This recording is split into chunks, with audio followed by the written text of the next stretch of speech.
Crime Curious is a true crime podcast that takes an in-depth look into real cases through the lens of a trained investigator and former prosecutor turned judge. If you are sensitive to expletives, anatomical descriptions, and accurate descriptions of crime scenes, this podcast may not be suitable for you.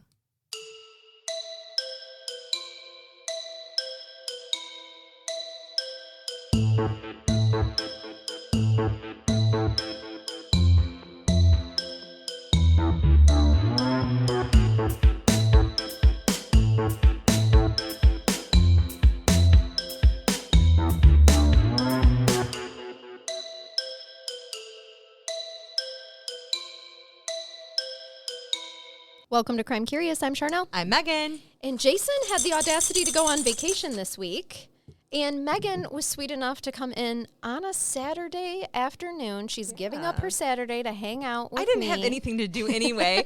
Also, we're totally going to hang out the rest of the night. I know, absolutely. We're going to drink and eat, right? We are. Like, this We is are. great. We're going to have a great time. It was no tragedy that No, I'm here. but it was very kind of you to do before you leave this week Tuesday as well. I do. So And I haven't appreciate packed, no. Nope, of Not course yet. not. Well, just so you know, Jason stopped by last night because, of course, he forgot the shirt that Katie made him that he wanted to wear on vacation. Yes. So he swung by last night, and he was like, just so you know, I haven't packed. I'm like, what time are you leaving in the morning? He's like, oh, real early. Yeah. I'm like, okay, well, you might want to go home if you And still have to pack. make dinner. He had a special, he had to pick up dinner or something for all of them. I'm like, you better just Lord. go and pack. That's our boy. He didn't seem to be in a big hurry. No, he isn't usually.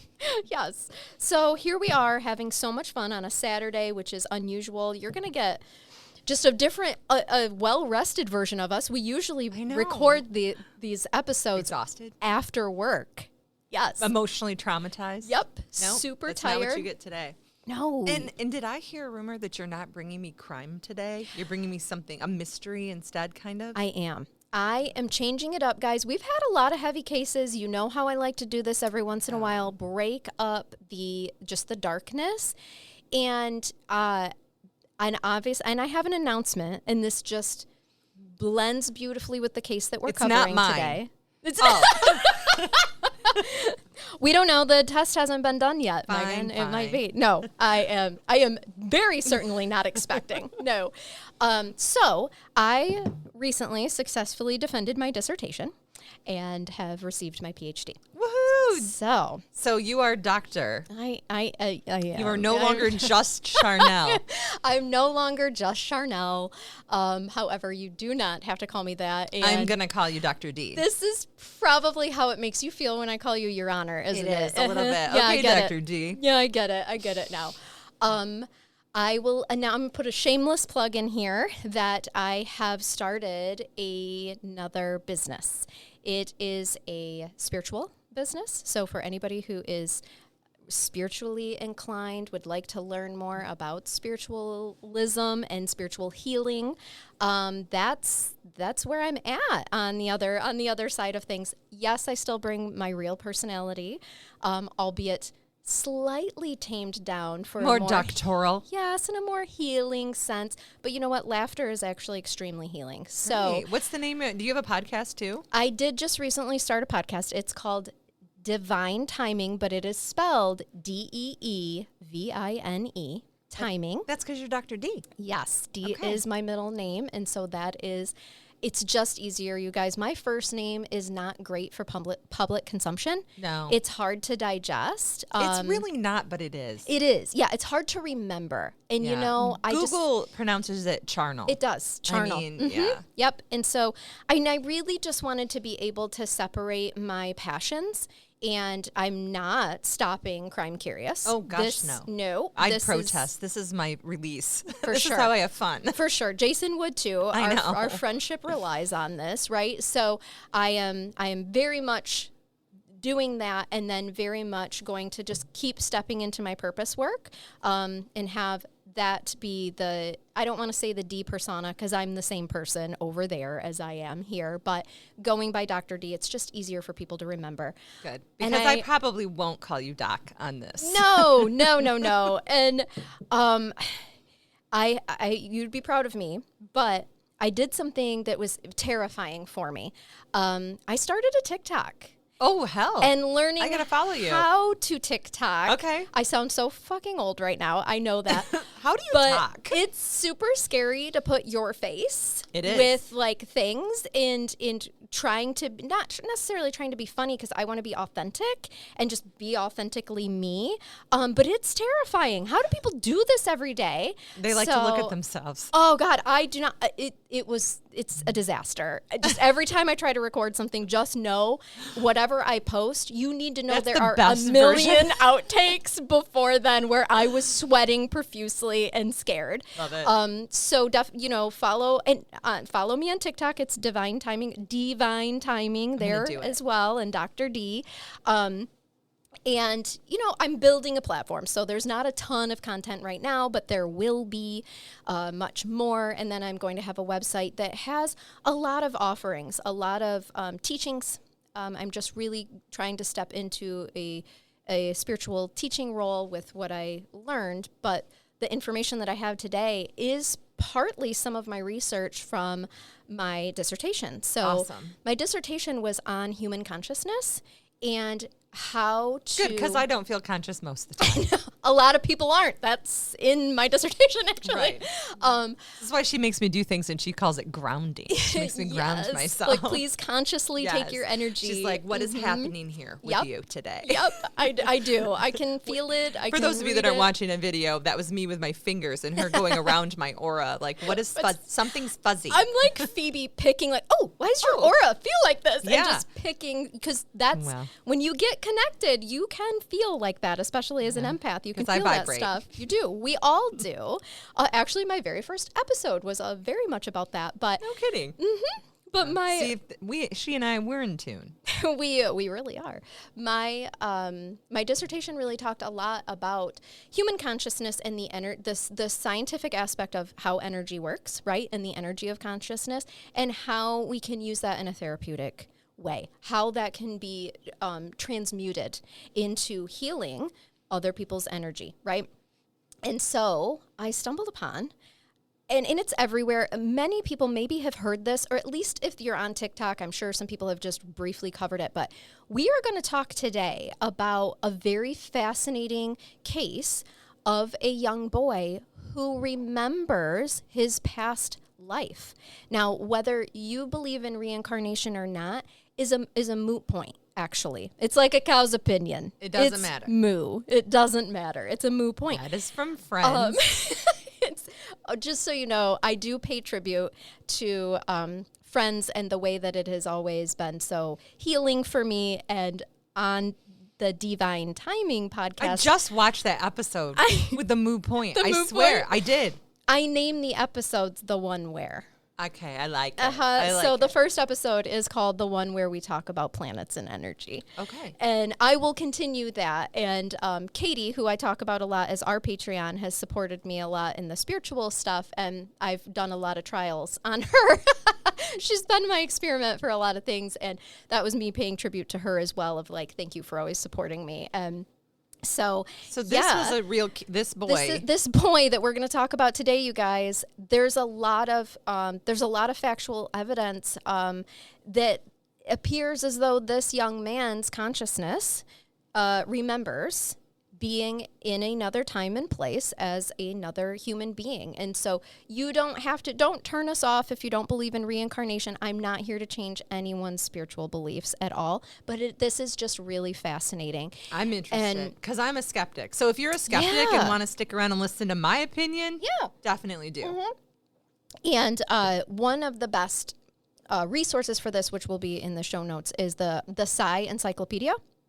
And so if you're not familiar, there are a lot of different legitimate universities out there that study, including the U.S. government and all of the governments, I'm sure not just the U.S., that study psi, that study the actual psychic energy, okay, that we all admit and the energy that we admit. And so I really liked this resource because it's fascinating. If you've never checked out the Psi Encyclopedia, you should. It's got a lot of great scientific things in there. I don't know. It's just nerding out right now, but yeah, you are. It's okay. But it is pretty fascinating. So let's get into this. We shook our gree-gree, right? Did Yeah. we? Guys, I've talked for 7 minutes. I can't remember. Anyway, we're just in case, extra gree-gree shaken. Okay. James Leininger. He is the subject of a well-known American child reincarnation case. In early childhood, James had frequent nightmares of being trapped in a burning plane that was crashing. And I know I've casually mentioned him on other cases before, but now we're going in depth, everybody, so strap in. Deep dive. Yeah. In further statements to his parents, he said that he'd been shot down in a plane near Iwo Jima, and he'd been based on a ship named Natoma and had a friend named Jack Larson. These and other details were found to match closely with the life of James Houston Jr., an American pilot killed in action in March 1945. I didn't realize this was March. Here we are recording this in March. It all aligns. I love it. James's parents wrote a best-selling book about their investigation, and the case received widespread media attention. So James Madison Leininger was born on April 10th, 1998 in San Francisco to Bruce Leininger, a human resources executive, and Andrea Leininger, a resume writer, homemaker, and former professional dancer. All right. Just an American couple here. The family moved shortly thereafter to Dallas, Texas, and then to Lafayette, Louisiana. Oh, all right. James's expressions of past life memory manifested mostly between the ages of 2 and 5, which research does show that that is pretty typical before the inner ego really starts to develop and the human brain starts to gather all the information from the current reality. It can still remember past realities. Okay. And I love that too, because children are sponges at that age. So you tend to absorb whatever your surroundings are and you start to learn really quickly. But it's always interesting when you're going to give us a case like this where the information that he's absorbed wasn't information that was available to him to just memorize and make part of his rote memory. No, and I will make this very, very clear now. No one in James's family or anyone he would have been exposed to knew anything about World War II planes, World War II at all, aeronautics, nothing. Okay? So this does come out of left field for the whole family. I mean, I think, as I told you, his dad was a human resources executive. His mom was a dancer and a resume writer and homemaker. All right? So the combination, so they're living in Lafayette, Louisiana, and the combination of his detailed memories and the ability of his parents to verify them through painstaking research makes this a particularly interesting case, and it's one of the best known of its kind in the Western world. Just so you know, there is a university that is dedicated, that has an entire research team that is dedicated to just finding child cases of their past life memories. So there is a lot of research on it, but James' case is... Is it like a paranormal research facility type of thing? Some of them are. Or more child psychology? Child psychology, yes. Yep, there's this one, a lot of James was child psychology, but there are some that are paranormal researchers, yes, that researched a lot about psi and things like that. When James was 22 months old, so just before he turned 2, as reported by his parents, his father took him to the James Cavanaugh Flight Museum in Dallas. Okay, there this was his first experience with anything, museum-y or flighty. And we will get into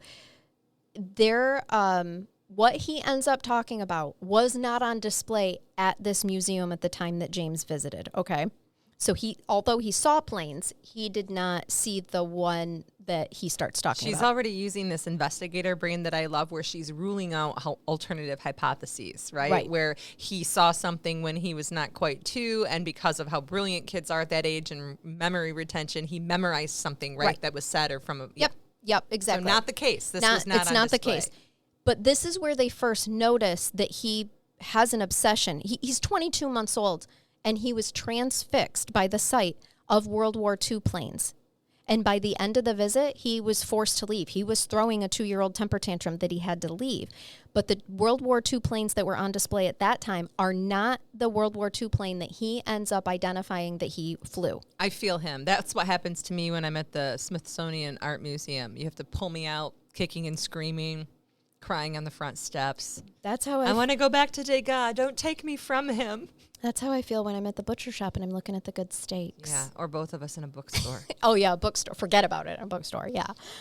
So passing a toy shop when James was just shy of 2 years old, his mother noticed a display bin that was filled with plastic toys and boats. So she pulled out a little propeller plane and handed it to James, adding, "Look, there's even a bomb underneath it." He said, he's not even 2 yet, "That's not a bomb, Mommy. That's a drop tank." He pronounced it dwop. Dude, this reminds me of my nephew, because my nephew Colton is obsessed with World War II, and when he was that age, he was starting to be able to tell you everything, every battle, every general, whatever. But he's never articulated that he was there. No. And he's just shy of 2. And, of course, most people do think that underneath the plane is a bomb. And he's correcting, no, that's a drop tank. Talking about this with her husband later, she learned that the drop tank is an extra fuel tank fitted to an aircraft to extend its range. That's something they had to look up because they didn't know. Right. Shortly after turning 2, James began having nightmares as often as 5 times a week, in which he would scream and kick his legs in the air, crying, "Airplane crash, plane on fire, little man can't get out." Oh, no. Yep.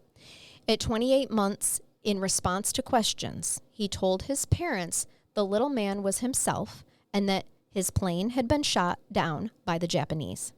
He's 28 months old, and they are asking him, like, who's little man? Because he keeps having these nightmares, and he keeps saying these same sentences. And because so he's 2. Mm-hmm. And you can only explain in so much language when you're 2. Right. And I don't think I added this, but when his father first took him to the James Cavanaugh Flight Museum in Dallas, they weren't having a tour like where information, they're just walking around. Okay. So this child is not reading anything. He's not, you know what I mean? Like, nobody's walking around like the museum guide giving him information about World War II or about planes. Right. Nope. They were truly just visiting it, walking through it, and also it was not a museum that was dedicated to World War II. It was a flight museum. It was just a museum that was dedicated to planes. The history of flight in the U.S. But it was the World War II planes that had him completely transfixed. And that's the first time that they're like, well, this is weird. He's 22 months old. Like, what is going on here? How does he know what a drop tank is? Because I'm 48. Yes. And that's not something that the planes had that were on display at that time at 22 months old either. Okay. So as he's having these nightmares, night terrors is what I'm going to call them, because that's really what they are at this age. I have a child that had those. Mm-hmm. They are happening as often as 5 times a week. A week. It's awful. In which he would do this. That's a lot, you guys. That's getting woken up in the middle of the night with your child screaming at the top of their lungs, and they are truly distraught and in the middle of whatever trauma they think they've experienced. It's really hard to get them out of it, honestly. It's scary. And most kids outgrow it. Yes. Yep. And James does, but we're going to talk about that. About 2 weeks later, he added more details, and he said not only was little man him, but he said that his name had been James. Okay.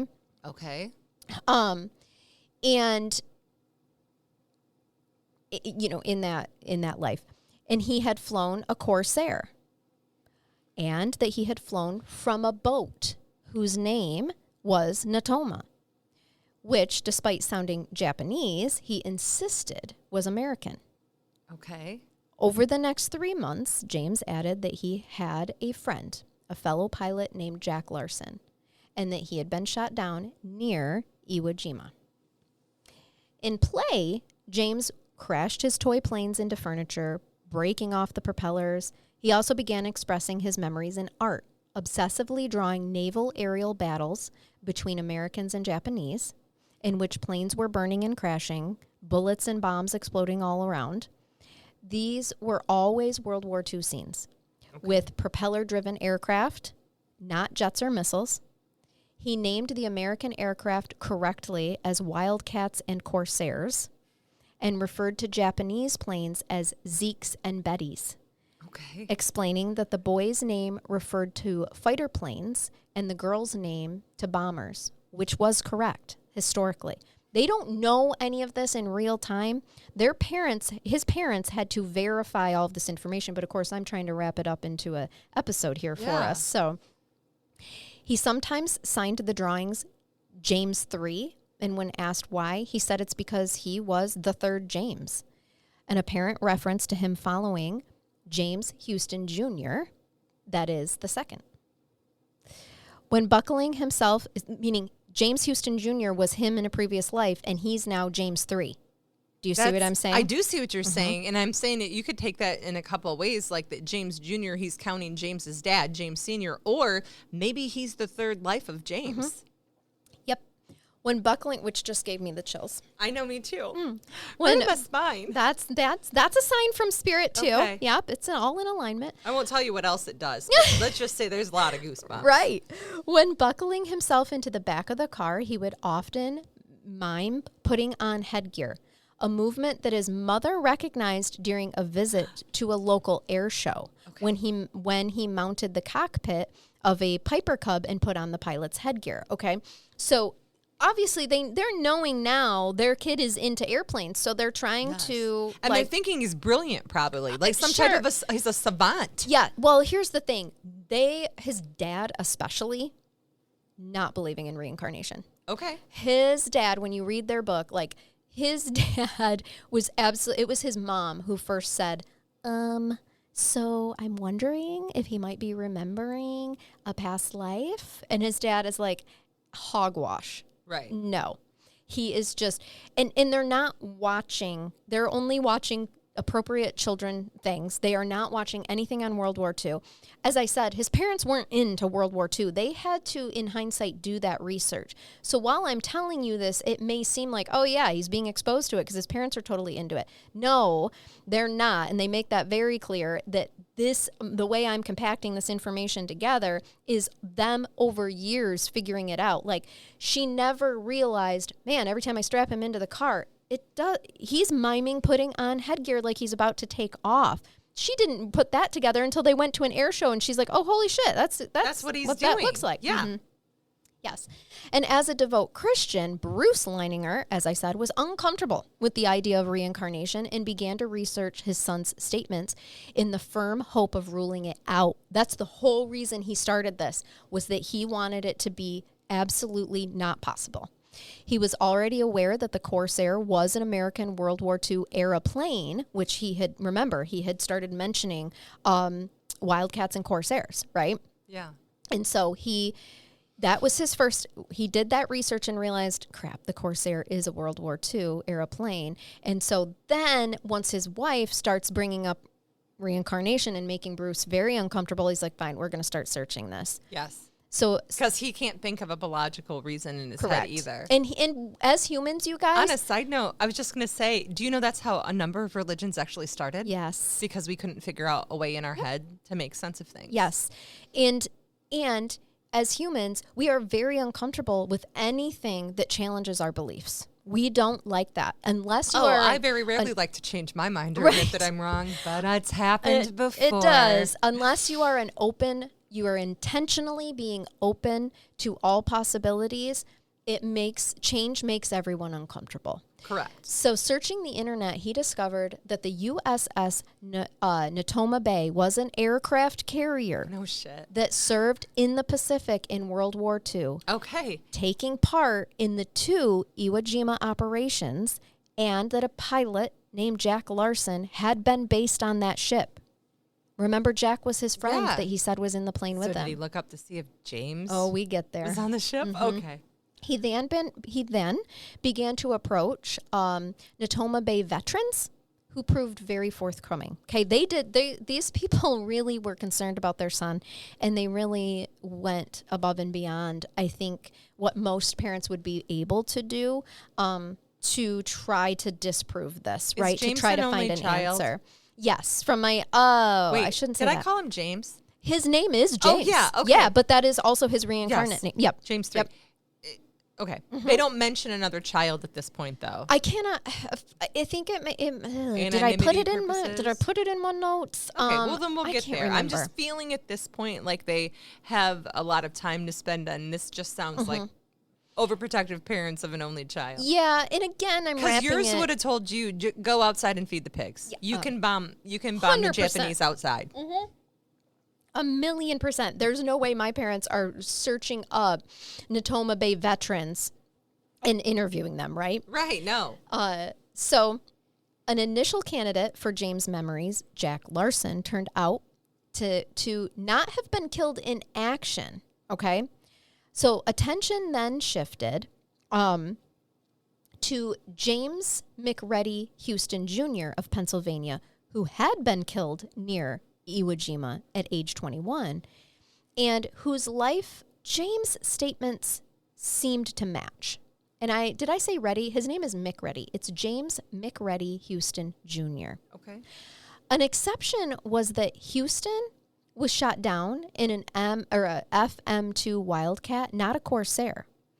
So veterans that they talked to couldn't recall if there were Corsairs on Natoma Bay, the aircraft carrier that they were launched from, nor could the details of James' account of the plane being shot down be confirmed at this time. However, a visit to James McReady Houston's sister, Ann Barron, uncovered a photograph of James Houston standing in front of a Corsair, confirming that he had flown this aircraft. So although the veterans that they talked to and the government's documents, is saying, hey, this James McReady Houston Jr. was shot down in an FM2 Wildcat, not a Corsair. We have photographic proof that although he was shot down in the Wildcat, he did fly Corsairs. Okay. So clinching testimony from eyewitnesses who had seen the plane when it was hit, in the engine, which exploded into a ball of fire before it crashed, confirming James's account when he was telling, especially during his dreams, he told his parents where the plane was hit. And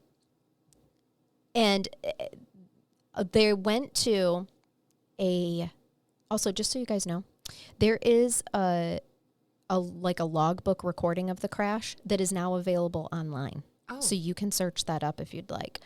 But they take little James III, to a reunion of the Natoma Bay pilots. And James recognized one of them, Bob Greenwald, by his voice when he spoke. Okay? He's still a toddler. How do you mean he recognizes him? He recognized him. He heard his voice and he knew it was Bob. Yes. No shit. Yes. Which freaked Bob out too. It freaked me out as his parents. That is, yeah, it should freak Bob out. Yeah, Bob. Yeah. Yep. Oh, I know that voice. Hey, Bob, how you been? Yep. Want to go have a Cuban? Yep. The other thing. No embargo yet. James McReady Houston Jr. was also able to tell his family about his previous family. And then when they met Ann Barron, his sister, she was able to verify that those recollections are true. For example, he talked about his father's alcoholism. And Ann's like, yes. A toddler. He is 2 or 3 years old at this point. He's talking about his dad being an alcoholic. I believe he was 3 when they took him to this, to meet Ann. Yes. Guys, that doesn't, no. And no, before you ask, Bruce and Andrea did not have drinking problems. This is not, alcoholism wasn't something that he would have been exposed to, that he would have known people suffer from, right? After speaking with James, Anne became convinced that he was indeed her brother reborn from his knowledge of facts known only to Houston Jr., James Houston Jr., such as an existence of a painting by their mother of Anne as a child. Are you kidding me? How guys, you can be skeptics, but this little James III told Anne all about a painting Okay, so that's that what their mother did. I can tell you how I'm going to be skeptical. Let me Sure. tell you how people can be skeptical. I guess my thought would be, how is this child being questioned? Is he being led? Is she saying, "Hey, do you remember a painting my mom wrote?" I love that you're saying that. Yeah, I do. I have to. I have to test it. I do, because they speak very clearly about that in the book. We call that leading, and then there's more of a forensic interviewing style that they appear to have been using. Everything was organic. There's no leading questions. This was just a meet and greet. This was just a talk about, whatever that you want. The only questioning that they did was initially when he was having those night terrors. And that's how they got to the information of, okay, he's remembering, he may be remembering something, because they were asking, who is little man? Who is, what airplane? Like things like that. Okay. But no. And I don't have a problem with that, because those are clarifying questions. They're not considered leading. As long as he brought them up and he says also, little man, you can say, who is little man? Also, the other thing, though, Megan, at that point in time, they had no idea what they were dealing with, right? Right. So they would have been asking questions because they didn't know. They document very carefully that they let everything, whatever James wanted to process through and talk about, they just let him do. This was not a situation where they were asking him questions every day, where they were bringing it up every day.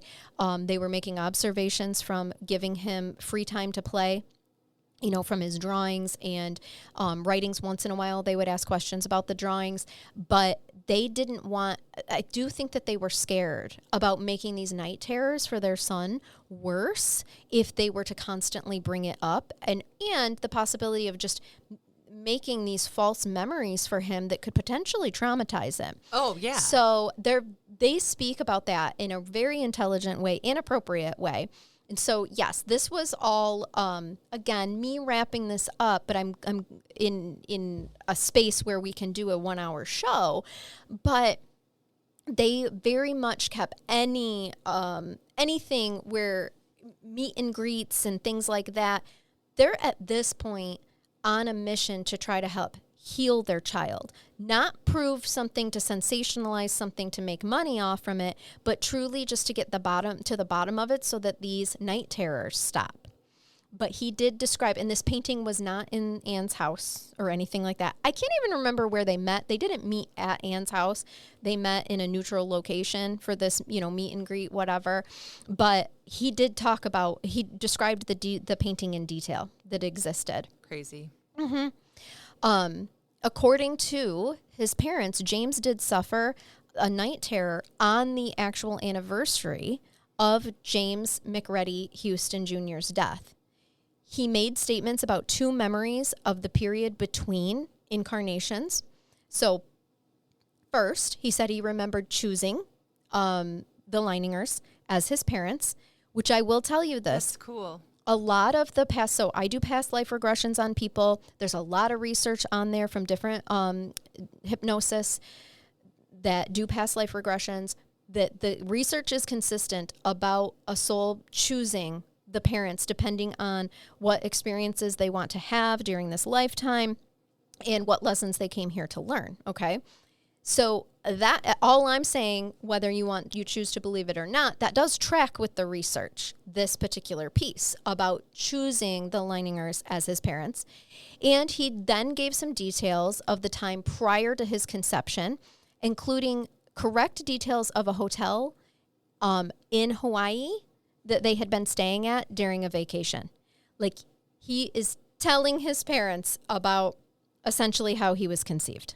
Oh, gross. Okay. Right. Like, I'm sure they felt that way too. Like, yeah. Oh, it just got awkward. Yeah. Like, oh, tell me you weren't watching while that happened. And here I thought it was just the 2 of us. You're never alone. Think about that every time you take your clothes off, everybody. Your future children are watching potentially what you're doing and how they're going to get here. Right, right. I do appreciate he's Modes, bougie. means, and method of transportation. This dude's bougie. He's like, no, I want to be conceived in Hawaii. Thanks. Yeah, I like these people. Right. Second, when his parents asked him why he named his 3 G.I. Joe dolls Billy, Walter, and Leon, okay? Those are really interesting names. They are. I mean, for a small child, Billy, Walter, and Leon, that's unusual. Maybe not Billy, but Walter and Leon, certainly. A little bit. He answered, because that's who met me when I got to heaven. Oh. Billy, Walter, and Leon. Okay. Mm-hmm.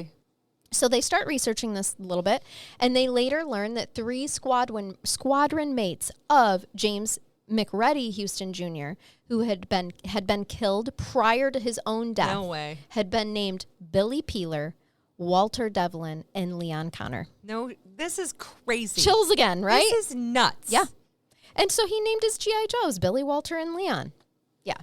This is one of those things where even my mind can recognize this isn't a coincidence anymore. There's no potential for a coincidence here. I really don't believe in coincidences. I know you don't, No. but I do. It's just an easy way to describe things that people don't, If can't understand. If it happens more than once, I don't think it's a coincidence anymore. Right. When James was 3, Andrea Leininger, his mom, contacted a regression therapist and author, Carol Bowman, after reading her book, Children's Past Lives, How Past Life Memory Affects Your Child. And Carol suggested some techniques for relieving James' nightmares, because again, guys, this did not start off as something that they wanted to prove to sensationalize. This started as research. How can they help him to make these nightmares stop? And so what Carol said was the main thing you can do is give reassurance that the catastrophe was over, that it happened in the past, and that he was now safe in his current life. Now, this did help. This did cause a steep drop in the frequency of the night terrors. And Miss Bowman continued to have correspondence with Andrea and for the next 8 years, and actually put them in touch with her literary agent for the purposes of publishing a book telling James' story. So if you're interested, James' story is called the book Soul Survivor, The Reincarnation of a World War II Fighter Pilot. It was published in 2009 and had a brief run on the New York Times bestseller list. Just before James' 4th birthday, Carol Bowman was asked by the TV network ABC, I'm sure you're familiar with it. I heard of it. Maybe a time or two, which planned to air a TV show on children's past life memories for her case, her book. She introduced the producers to Bruce and Adrienne Leininger, and some footage was recorded, but the show was never aired. According to the Leiningers, the producers decided the case was weak, evidentially. Like, there's Really? just not enough. What more did they want? I'm not sure, but apparently it's pretty hard to convince ABC over there. Really? Because I've seen some of their documentaries. I'm just saying things less believable have been on. Have been aired. And again, you don't have to buy into any of this either. You No. can still be skeptical of it, Right. but it's interesting for somebody else to look at to see It if is. there's something similar that they've gone through or somebody they know has gone through. Yep. Because psychologically, in this little fella's brain, in James's brain, something is going happening. on. Okay? 100%. Something is happening. Now, Jim Tucker, a child psychiatrist and an investigator of children's past life memories at the University of Virginia Department of Psychiatry, Division of Perceptual Studies, was also scheduled to appear on the show, recalls that the entire show was considered too weak, not James's case in particular, but just that the producer of the show did not produce a compelling enough segment. Okay. So Blame it on the producer instead of the story. yes, I like that. exactly. Yep. And Jim Tucker was actually given a copy of the footage. Well, 2 years later, ABC contacted the Leiningers again, asking if they'd be interested in participating in a segment for ABC Primetime hosted by Chris Como. Okay. By this time, Houston had been identified and further evidence had been found. By this time, James McReady Houston Jr. had been connected. The segment was broadcast on April 15th, 2004. It's still available online if you'd like to watch it. And it generated further media attention, including articles in major newspapers worldwide. Impressed by the strength of the case now, Jim Tucker once again contacts the Leiningers. Listen, where attention goes, energy flows, okay? At first, they were willing to be interviewed. Do you need that on a t-shirt? Oh, yes. I have to tell people that all the time. I tell my staff that a lot when they like are really buying into some, feeding into other people's energy. I'm like, will you stop making this bigger than it needs to be? Where Right. attention goes, energy flows. You are feeding the energy beast whenever you're continuing to give this attention. Dam the river, flow it someplace else. That's right. And at this point in time, though, the Leiningers are now overwhelmed by media attention, and they actually decided to publish James's story as a book, so they temporarily declined to meet with Jim Tucker again. But in 2010, they do, okay? Now, Tucker wrote an informal account of the case as a chapter in one of his 2013 books, Return to Life, Extraordinary Cases of Children Who Remember Past Lives. Then he published a formal case report in 2016. He noted that while the Leiningers' original written records of the case were lost because they didn't know what they were documenting at the time, okay, the fact that James had made statements before James McReady Houston had been identified proved that both the video footage that Tucker had received from that 2002 ABC interview that was never aired, and by written materials such as the dated internet printouts, they did confirm that Bruce had searched for information on Natoma Bay after hearing about it from their son, right? From their young son who was born in 1998, right? In 2000. Who has, again, most 2-year-olds aren't reading. He's probably not reading an encyclopedia or a documentary on World War II. First of all, he can't read. Right. Hey, At listen, that age. sometimes children can read as young as 2. Yep. There are. Oh, it yes, happens. but James was not one. Right, No, James fair. was not. And that's what, we're just going ahead and getting rid of all these Yes. potential hypotheses. And so these are the verified statements from that footage that never aired in 2002. Okay. That James said. His plane was shot in the engine and crashed in water. He died in the Battle of Iwo Jima. The plane was on fire and sank, and he could not get out. He flew a Corsair. His plane flew off a boat. His plane was shot down by the Japanese. And Corsairs tended to get flat tires when they landed. But he was actually not shot down in a Corsair. He never says he was. He said he flew a Corsair. Okay. Yep. All of these were verified statements about James McReady Houston Jr. Okay. Right down to the Corsairs tending to get flat tires when they landed. If the Leiningers were creating a complex fraud, Jim Tucker argued, they would surely have presented a good case to ABC in 2002 as they did in 2004, not knowing that they would have another media opportunity. And they didn't, right? Like the 2002 was just the information that they knew in 2002. Other grounds to doubt fraud as an explanation, Jim Tucker argued, were the length of time the case took to develop and the number of people involved in the investigation, all of who would have to be conspiring together, including James McReady, Houston Jr.'s sister, Anne, who was just contacted, and Bob. Bob just went to go to a reunion and have a few fucking martinis, and the next thing you know, he's got a 2-year-old talking to him like they hung out. Because I mean, that's crazy. Right. You know, of everybody in this story so far, Bob's the one I most relate with. Just taken by surprise. Right. I feel you, Bob. Right. And Bob, Bob's like, hey, leave me out of this investigation. I had nothing to do with this. I'm not conspiring for anything. And why are all these people conspiring to make the Leiningers money? It's not like they got rich off of this. Bob's over here like, dude, I recently saw Poltergeist, and I'm not into any of this that's happening right now. Children of the Corn, any of those. Jim Tucker also ruled out fantasy since James' persistent nightmares and behaviors, such as repeatedly crashing toy planes and his pain filled drawings were more characteristic of children who had suffered traumas than children fantasizing. And he had no diagnosed actual trauma in his 2 years before this began. Correct. So the trauma no. he's experienced is from a memory and a nightmare. Yep, not from any experiences that he was having. Yes, and another question, and of course it went in my mind too, of like, well, what type of parents are Bruce and Andrea?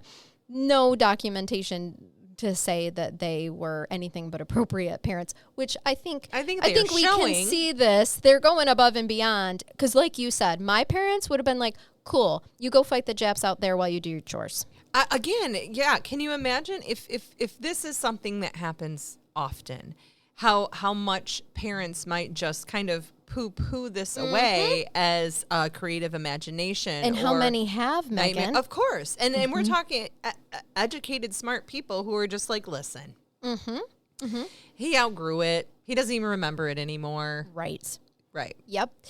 With regard to coincidence, Jim Tucker considered the possibility of such detailed statements exactly matching the identity and circumstances of a particular deceased individual by pure chance to be plausibly small. It is. And again, I was going with coincidence at first. Sure. Yeah. But at this point, you can't have that many. If you have that many coincidences and you have a lineup here for me now of about 10 things to consider, it doesn't feel coincidental anymore. Right. Exactly. So like you said, there's either some type of an intentional rehearsed fraud. Yep. That's the actual only other option here. Right. Or this could be true. There's something happening here psychologically that's linking a memory with a past human being that lived. Right.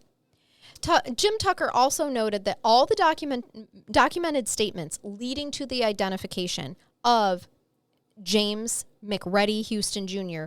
were made by James III himself.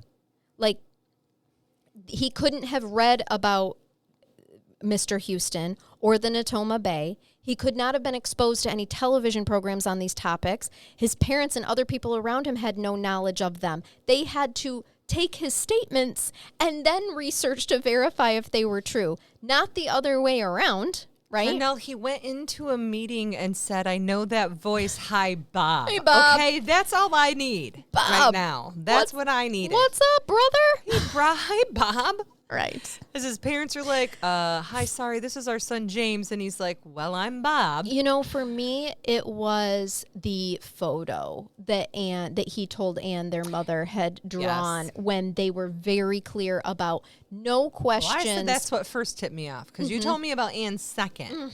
So the familial history that other people would not have known about, because that's not something they could have looked up. Right. Right? And Jim Tucker, he's not out here to try to prove that this is right. So if you'll recall, when I first talked about him, he's a child psychiatrist, and he is an investigator of children's past life memories in the Virginia Department of Psychiatry's Division of Perceptual Studies, right? So this isn't a guy who wants things. He is a scientist. Like, he is a psychologist. He's going to that he wants, disprove if he can. Absolutely. A lot of people have, and there's skeptics, people that are skeptical, right? But Jim because has this doesn't make sense with a lot of ways that we feel and believe. Yep. And this might be a place you're going to want to work sometime, but let me tell you about Paul Kurtz. He's the late founder, so that means he has passed away. So there's a job opening.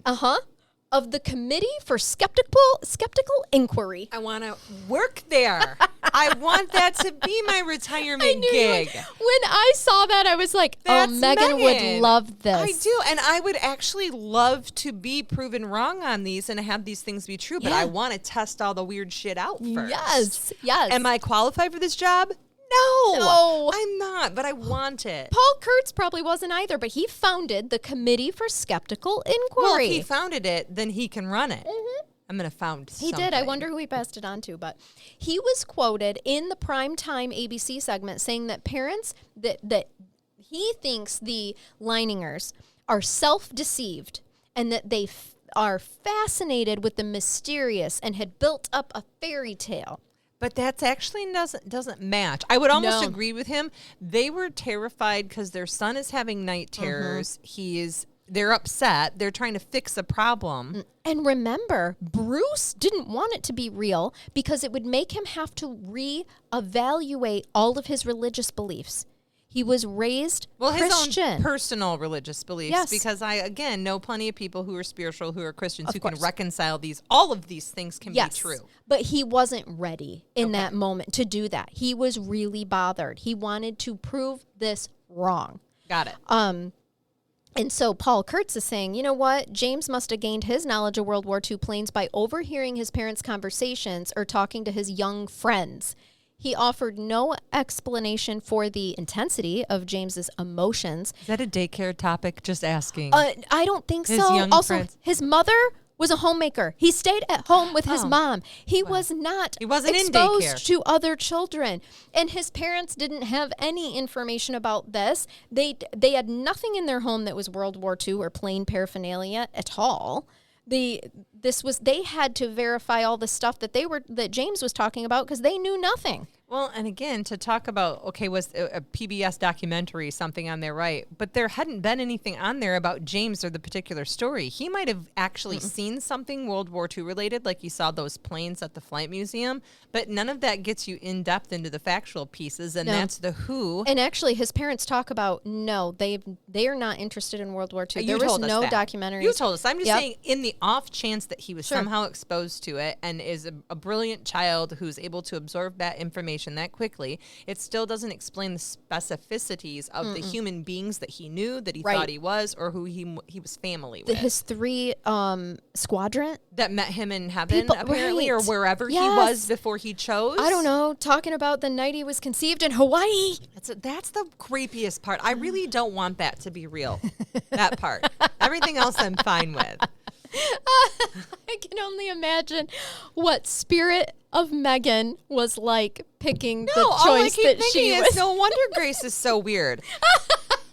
She was conceived at the Stanley Hotel where The Shining was filmed in Colorado. Yep, this tracks. I'm like, what? And she used to have night terrors. Jeez, sweet Jesus, Tell what me, have I done? All you've done is just confirmed more these beliefs, my friend. I think we could be on this. I think I could be, my own children can be on this, but I'm the parent that was like, go outside and fucking play in the dirt. Right.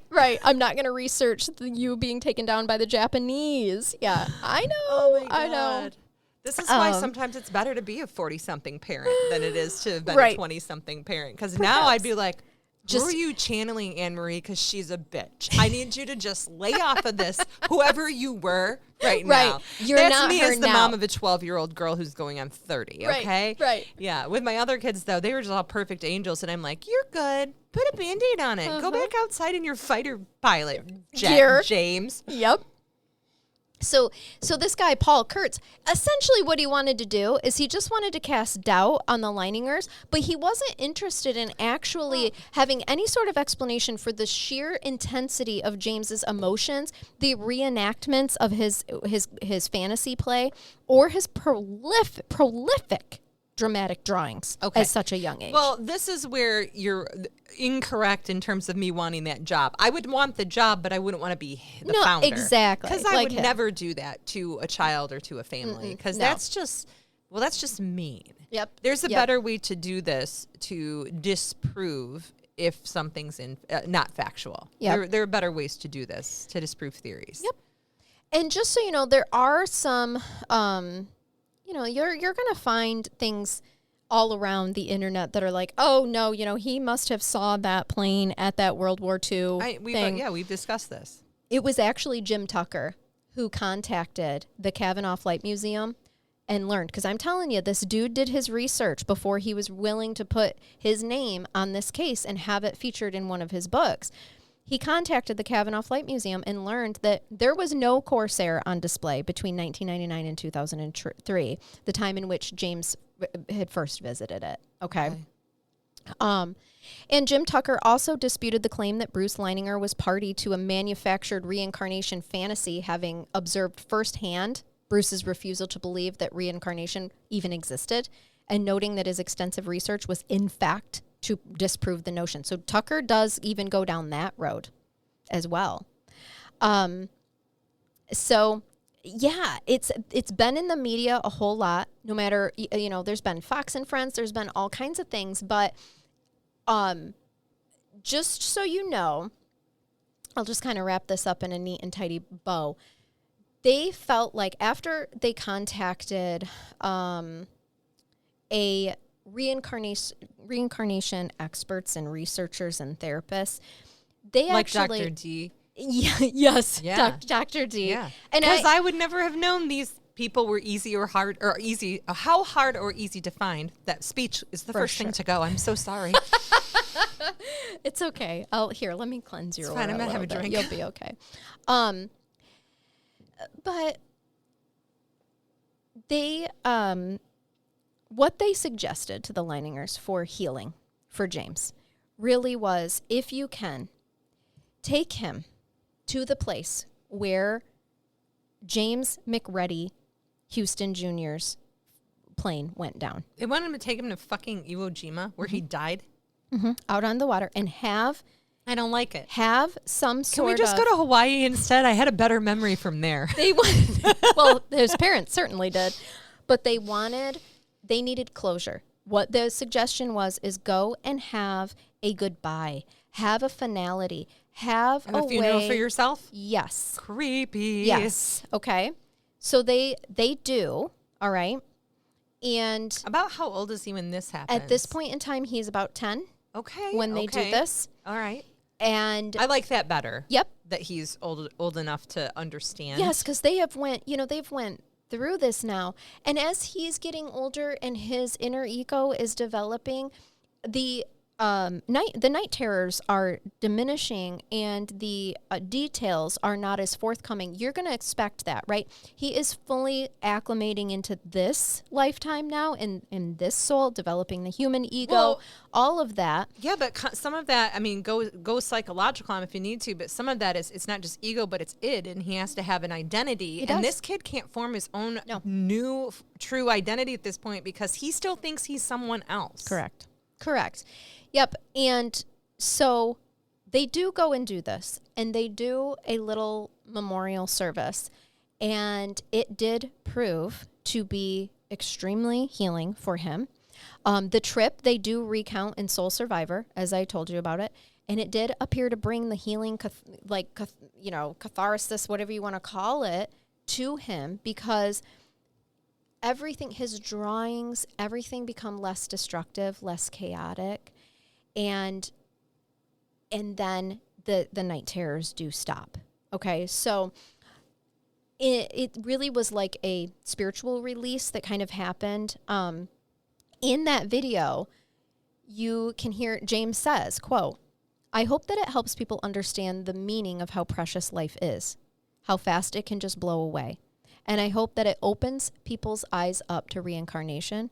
I hope it opens people's eyes up to the fact that reincarnation can happen. It is a possibility, and it's not a lie." End quote. So he is just like, I think for him, even at a young age, and now he's an adult, but obviously he was born in 98. He's almost 30 years old. At this point in time, he's just a couple years older than my oldest. Mm-hmm. I mean, she was born in 2000. Yep. And he, I think that what he's just trying to say is he's probably tired of being called a liar, of acting like these are very, very deeply emotional things that he can feel, and he's just speaking his truth.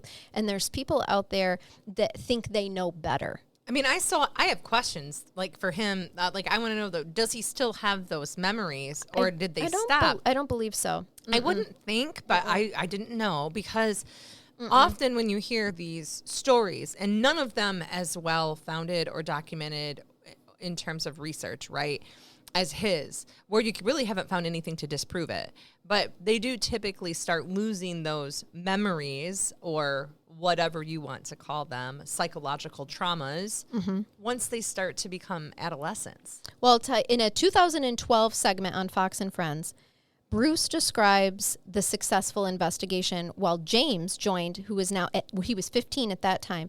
He described how the nightmares stopped after a spiritual release experienced at the site of the crash happened. James then goes on to suggest that reincarnation can be the source of what seems like innate knowledge. And he adds that he occasionally remembers his previous life, but is moving forward with his current one. And you can watch that segment on Fox and Friends as well. That is available online also. And I like that. I like that he's by the age of 15, which now we know is much farther. He's almost 30, but he, even at that age, was, yes, I still occasionally get the memories, but I can separate the two. I recognize that those are previous memories and that I am here to experience this life, and I'm moving forward with my current one. There's a lot of great photos of him on there. He's clearly being the successful, James Leininger in this incarnation. And I like how he says, like, reincarnation can happen. Like, be open to that. Doesn't mean that it's happening for everyone. I teach in my spiritual teachings. We have free will. Like, the one divine law is free will. Nothing can interfere with that. We are sovereign in our free will. And I'm actually writing an episode on it right now. But that just don't chooses. forget to add that along with free will comes the consequences of your choices. Absolutely. Absolutely. It's not God making things happen. It's your free will. Right. And also, and others' free will and how they're choosing to use it, right? That's what these true crime cases are about. People choosing to use their free will. Absolutely. There's more of a tie-in than you think. For a low vibrational choices, right? And then there's consequences for that. We just talked about this in an episode where that we had a alleged vigilante who was trying to kill sex offenders, and the irony of it there, right? Yes, exactly. No, that was free will. But no one told you to do that. You chose to do that. Yes. But keep in mind, you also have the free will to not incarnate. So you don't have to believe in reincarnation and be like, oh God, I don't want to come back here and do this. You don't have to. You have free will. That is part of your divine consciousness. And James remembers that portion of having a choice. He did. That's probably the most interesting part, made right? his choice. That's the part that I loved about researching spirituality and how that is chosen. And when I'm doing past life regression, so many clients describe how they're standing in what feels like a room where they can see multiple screens. And that's, for a lack of a better word, they're not screens, but to describe it in a way you'll understand right now, it's screens. And you can see kind of what will happen given your choices, but also given your parents' choices and where you choose to go. And it's fascinating. It's fascinating because of the similarities. Like you were saying about coincidence, right? When you've done, like I absolutely love Journey of Souls and Destiny of Souls. If you've never read them, they're by Dr. Michael Newton. And he talks about, he's did 30 freaking years of regression case studies, and he documented all of the similarities. And like, you can't ignore, these are people from all across the world who have never met each other. They're not conspiring to come to Dr. Newton's, sessions, right? And have these same experiences. Yeah. It's just like the near-death experiences. Yes. So many similarities, okay, right? And again, it. I'm not skeptical when it comes to any of those. But again, I think I can believe this, but also still have a titch of skepticism at first, because people...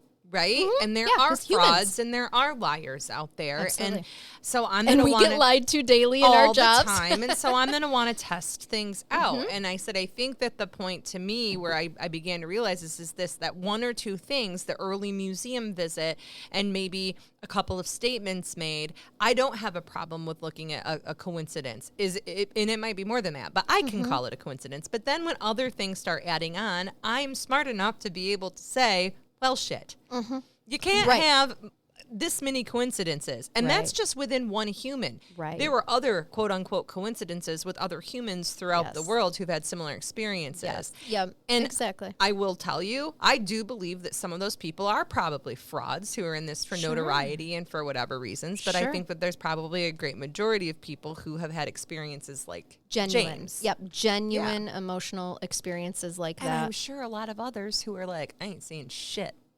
Oh, 1,000,000%. Those are the ones that come and talk to you and other experts. Yes. Because they're not going to admit it. And say, am I crazy because I feel like I can see spirit? I feel like spirit's talking to me. I think, all of these different things. Like, no, you're not crazy. There are hundreds of thousands of souls like yours. This does not make you crazy.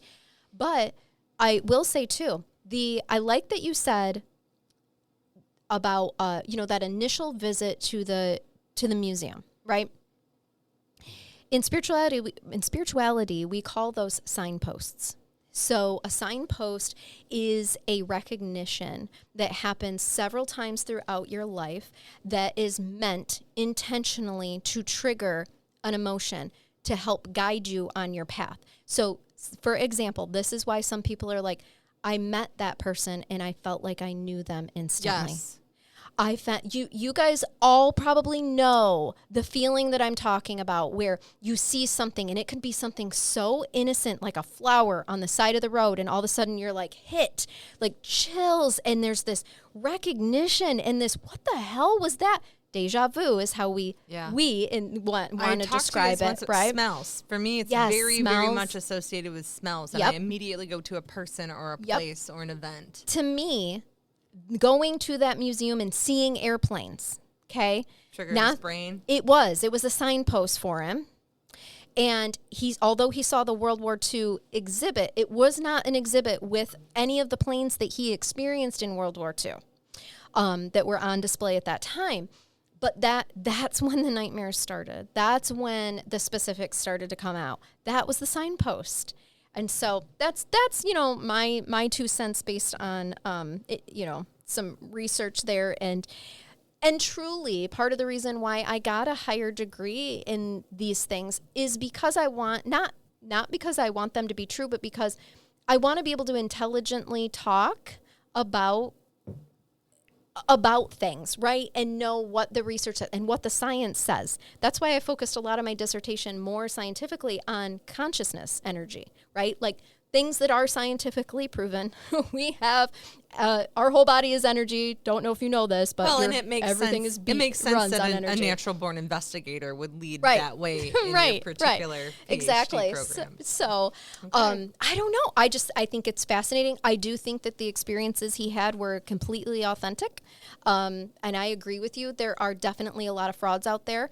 I encounter that with psychic things. People will be like, so you're psychic? No, I would never call myself psychic. Why? Free will. I'm never going to tell you, Megan, oh, you know what? Tomorrow this is going to happen to you. Why? Because you may decide to use your free will differently than the energy that is being read in that moment. So do psychics exist? Absolutely. Can they be very, very valuable and help people? 100%. Are there frauds out there? 100%. Yep. Yep. You have to use discernment. You have to use your free will to discern what feels right and what doesn't. Okay. For you. Nice little lesson you gave all of us thanks. today. Yes. And a great case. Because it goes in with this. Use your discernment. Like you have this. I loved your authentic, organic going through this process with me, because you do want to start like a off session. skeptical. But then you're like, these are too many coincidences. Right. You used your discernment to be like, okay, yeah, I get it now. I use my learned life experience. Yeah. So anyway, brain bath time. Shall we bathe these Shall we? people? Let's bathe. Alrighty. And also let's bathe the audience. Oh, Not just just one us another. in a bathtub again. Do you have one for us? Or Shall I regale you with another cat story? please do, because I love it when you do the cat stories. And I did the last cat story I did was for the bonus. So, Okay. and let me. Oh, right. Yes. so if this you're is- not a Patreon, you guys, you're really missing out on some really great content. Yes. We release several episodes a month of ourselves. We do. We do.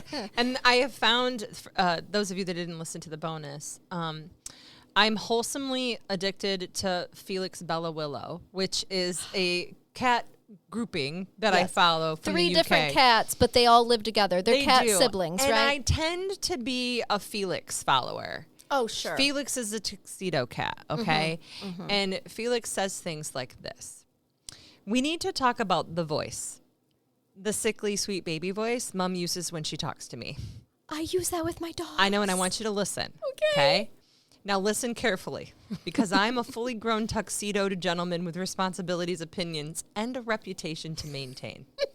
Yet every single day she approaches me like I'm a newborn marshmallow and says things like, hello, my babykins. Hello, my fluffy pudding. Hello, my handsome tuxedo boy. Mother, I am not pudding. I am not babykins. I am a dignified creature dressed permanently for a black tie event. But it doesn't stop there. The nicknames are getting out of control. Yesterday Yes. alone, I was called Mr. Floofington, Mr. Tuxedo Beans, My Little Chocolate Eclair, Lord Whiskerton III, Sir Snacks-a-Lot, Handsome Dinner Jacket Man, and Professor Fluffy Bottom. And something deeply concerning, My Little Oreo Lasagna. Oreo? Lasagna? What does that even mean? Then there's the voice she uses, high-pitched and soft, like she's talking to a baby rabbit. Who's my handsome tuxedo man? Who's my little velvet loaf? Who's my sweet snuggle muffin? Mother, please, you're embarrassing yourself. I am a predator. Every day. I'm a predator. I hunt leaves. I terrorize frogs. I stare down birds with the intensity of a retired detective. And yet, here I am, being introduced to visitors like I'm a tiny dessert. Oh, this is Felix. He's my little tuxedo muffin. I beg your pardon. Muffin? Do I look like baked goods? Do I look like I came out of an oven? No.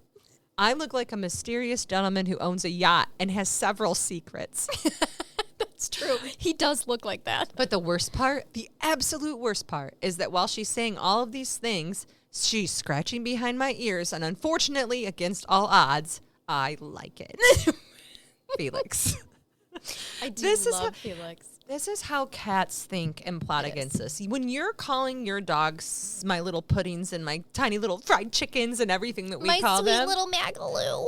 That's they what I call love her. it. Because they are dogs. And as much as I love dogs, we know that between the two, dogs are an inferior species when it comes to brain capacity. It's like the difference between us and Brain Beth Jason. It really is. We're the cats, and he's the dog. And with that, we probably should Say thanks for listening. We hope that you keep it curious. and keep listening. Until next time. Bye-bye.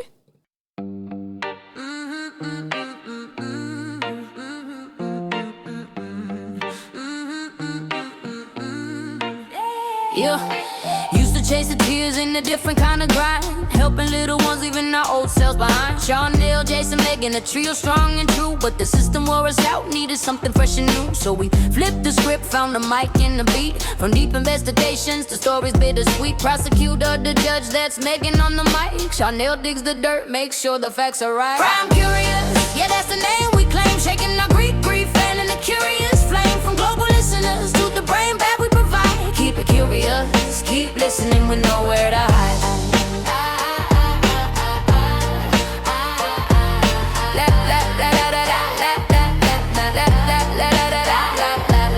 Jason's got the wisdom and the jokes to make us smile. Keeps the energy flowing for every single mile. We dive into the dark where the mysteries reside, unraveling the truth with nowhere left to hide. Laws and evidence, Megan lays it down with grace, while Charnell's deep research sets the compelling pace. Crime curious, yeah, that's the name we claim. Shaking our grief, fanning the curious flame. From global listeners to the brain bag we provide. Keep it curious, keep listening with nowhere to hide.